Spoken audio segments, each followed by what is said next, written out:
You heard what's going on, guys. Your boy JGM Wrestling back out here with another wrestling reaction video. Today's video, we're going to be reacting to WrestleLamia's 10 major signs we missed that gave away John Cena's heel turn in WWE. Now, listen, I ain't going to lie to you. I'm one of those, bro, that did not expect John Cena actually to become a heel. Like, we're in that era now where John Cena's a bad guy. Are we going to say, fuck them kids? Ah, man, it's kind of crazy what times are going right now. But, yo, Triple H and The Rock, they cooking. They cooking something. But let's check out what were the 10 major signs, because honestly, there was a couple that maybe I can kind of put together, but let's see what WrestleLamia got to say. Shout out to WrestleLamia for making a dope video. If you haven't done so already, go give their video a like already. Go check out the video. Links gonna be down in the description if you guys want to. Subscribe to them and subscribe to your boy on the road to 2K subscribers. Yes, sir. Let's watch it. 10 major signs John Cena gave us that he was turning heel in WWE. Be sure to subscribe and hit that notification bell for daily wrestling videos, and follow us on Facebook for exclusive lists.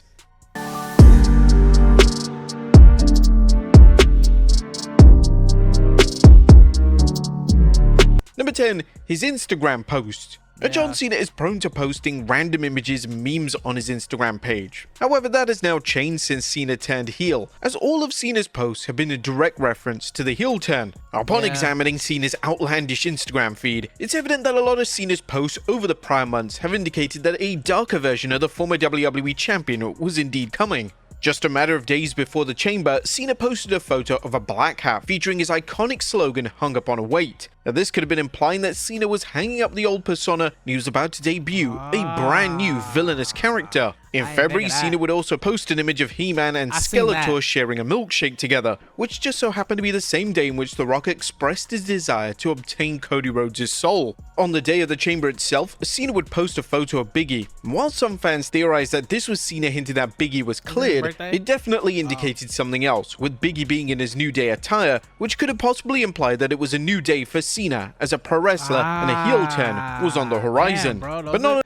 those are some good little like signs that people could have missed. Only that, in January, Cena also posted an image of the fictional character Patrick Bateman from the American Psycho film. In the picture, he's peeling off his skin, possibly showing that he's peeling off the old persona. Number 9, Bad Blood. Now, The Rock's infamous appearance at... Now, I remember this, when The Rock really came out of nowhere and went like this, and then, you know, that I get.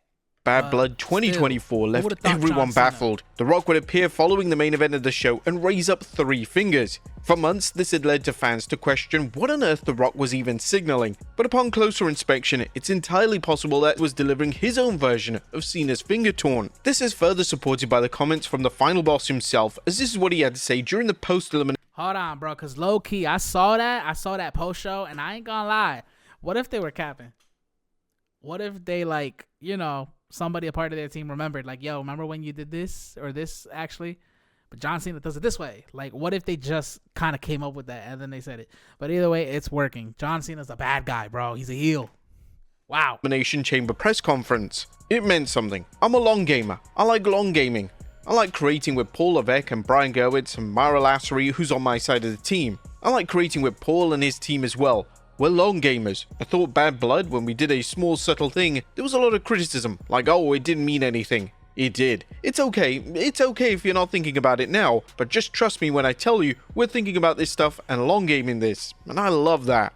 How is it possible that Cena's heel turn and allegiance to the final boss was first put together all the way back in October? Number 8, the truck. But during the iconic outside brawl between The Rock and Cody Rhodes on the road to WrestleMania 40, WWE ensured that an image of the production truck featuring John Cena was in clear view. Fans speculated at the time that this was done to plant the seeds for Cena's surprise appearance at WrestleMania 40, but what if it meant something more? What if this was directly telling the audience that the former face of WWE was going to be directly linked to the storyline, just not in the way fans thought? The other interesting theory about this particular segment and moment is that WWE also panned to Stone Cold's render on the truck. Austin was rumored for WrestleMania 40, and he was rumored to be in The Undertaker's spot during Rhodes vs. Roman Reigns. With Austin directly declaring that he's willing to be at WrestleMania 41 in Rhodes' corner, could the Texas Rattlesnake... If I'm not mistaken, I think Stone Cold didn't go because it was money. Like, Stone Cold wanted more money, and I guess WWE didn't want to pay that. I'm not sure. But I think it was something like that. Be about to return to WWE television to confront his old nemesis of The Rock. Number 7, a traditional heel turn. and most heel turns fans can see coming a mile away. And whilst nobody could have ever predicted that Cena would turn heel in 2025, Cena's win-loss record since 2018 definitely indicated that a character change was coming.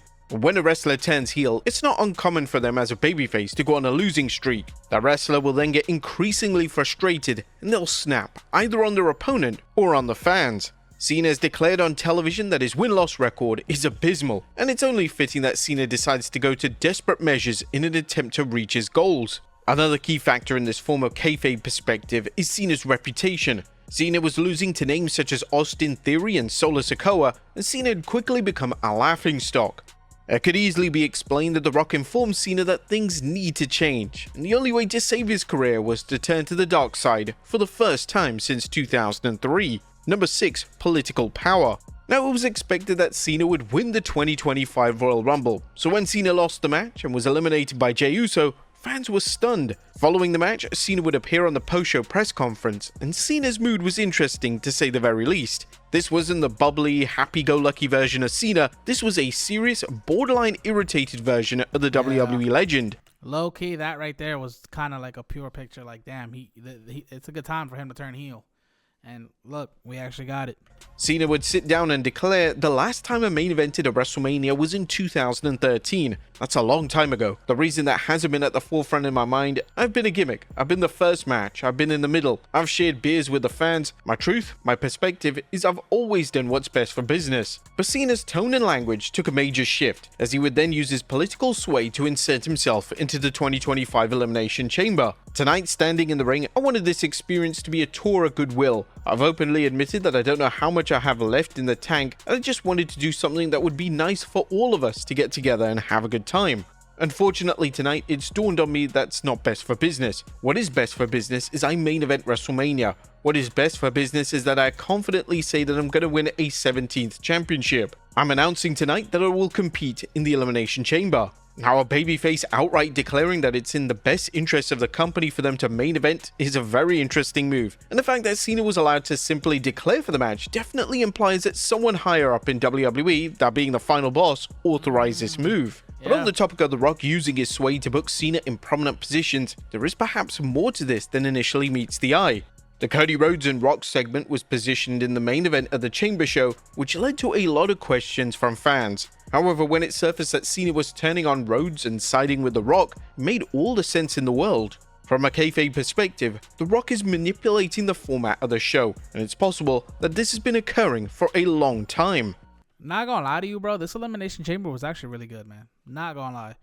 You had a lot of major players and Logan Paul, but still, Logan Paul honestly even did his thing. But the fact that it was down to the last three, this is good storytelling here. Because you had rivalry between all men, you know, and then there's hatred between Punk and Rollins, and Rollins costing Punk the match made a lot of sense. And for Cena to take advantage, that's another one. We don't see Cena doing that, so.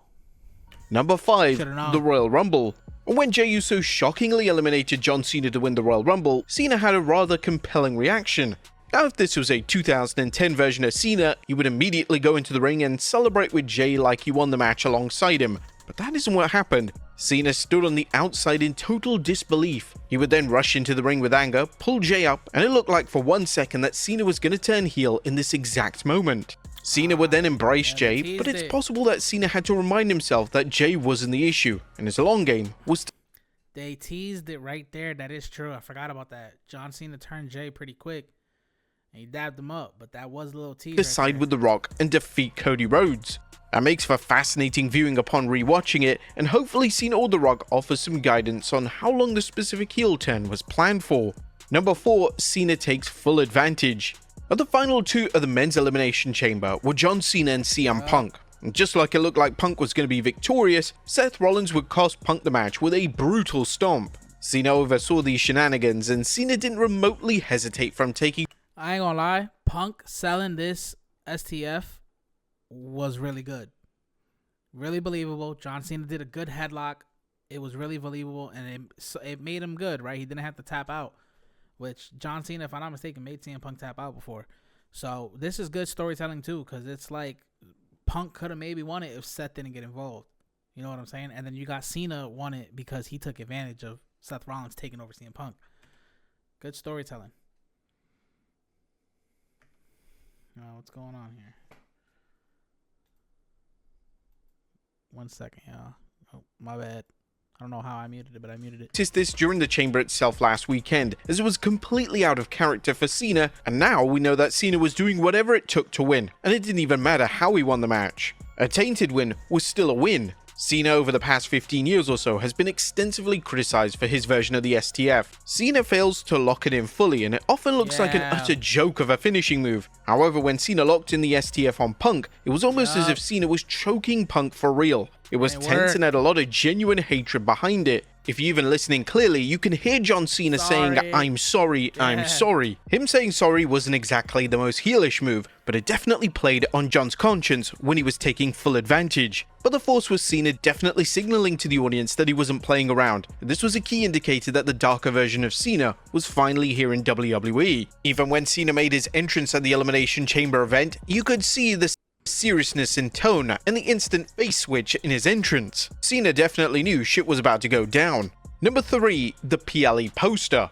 Now, upon The Rock being officially announced for Elimination Chamber, WWE would quickly amend their official poster for the event, but the new poster would feature The Rock, John Cena, and Travis Scott. All 3 of these names were involved in the heel turn angle, and all 3 were responsible for the brutal beatdown of Cody Rhodes. This was WWE's way of hinting to the audience as to what was coming, and knowing what we now know about WWE and Triple H, this must have been deliberate. Nothing in modern day WWE is done for the sake of it, and this type of foreshadowing is one of the reasons as to why fans Bro, not gonna lie, this right here, bro, is actually this. I'm saying it right now. This picture here is low key iconic. Travis being there is kind of like, but if you really look at it, you got all 3 celebrities, right? So it still kind of works. But this picture here, in my opinion, was very iconic. Especially Cena holding up the title with the mean face. It works. Rock acting like a boss. It works. Travis chilling like a celebrity. It works. I like this picture. So invested in the current product. Number 2, an industry-changing PLE. Now, on the weekend of Elimination Chamber, Triple H boldly tweeted out that Elimination Chamber would be an industry-changing event for WWE. Now, when the game first tweeted this out on X, he received some backlash, as WWE are the kings of hyperbole, but this was such a bold claim that WWE had to follow up with something meaningful. Even the CEO of TK, Area Manuel, said pretty good things are planned for the PLE, and he said this back in early February. WWE knew they had something that could change the landscape of the industry set for the show, and all of the signs were there for an angle which would shake WWE to its very core. And number 1, the true face of WWE. John Cena was heavily involved in the Cody Rhodes vs Roman Reigns WrestleMania 40 main event, and after Rhodes won, Cena was a key player in Rhodes' WWE title celebrations. But there were various shots of Cena eyeing up the WWE title, perhaps looking at a title that he, at one point in time, was looking unlikely to ever win again. Cena's behavior during this celebration is extremely over the top, and it's almost as if he's hiding his true feelings. Whilst there's been no confirmation on Cena's heel turn being planned that far in advance, if WWE wants to make this canon, there are a ton of shots at their disposal to spin this narrative. From Cena's perspective, he was the face of WWE for 2 decades, and WWE can never find another face of the company to replace him. However, that all changed with Rhodes. Rhodes is a face of WWE, and he's embedded in that position. Rhodes is overseeing record attendance numbers. Bro, I gotta make a video about this, but I was saying I wanted Cody Rhodes to be a heel, because his babyface thing was kind of getting boring. I understand business perspective. You know what I mean? That they can, Cody Rhodes sells merch. But now, the fact that they did it to John Cena is going to boost Cody Rhodes' babyface even more. Which is honestly, like I said, it was a shocker. I was not expecting John Cena to literally become a heel now. Numbers, record sponsorship deals, and the reception to the product speaks volumes. Cena's babyface character could have seen all this, and it could have made him snap. Cena has officially been replaced in WWE, and he just can't stand it. How does the supposed hero react? He signs a deal with the devil himself and shows the world that there's no WWE without him. Yep. But there you have it, folks. 10 major signs that John Cena gave us that he was turning heel in WWE. Wow. Man, like I said already, go subscribe to Wrestlelamia, bro. They made a dope-ass video. I'm about to go give their video a like right now. But y'all, shout out to Wrestlelamia for making a dope video, man. It's crazy how John Cena is now a heel, and we're actually talking about it. It's 2025, and we're talking about it. And Cody Rhodes can potentially become a bigger babyface now. I got to make a video about that one. Wow. Anyway, if you haven't done so already, power bomb that subscribe button to your boy. On the road to 2K. Yes, sir. Peace.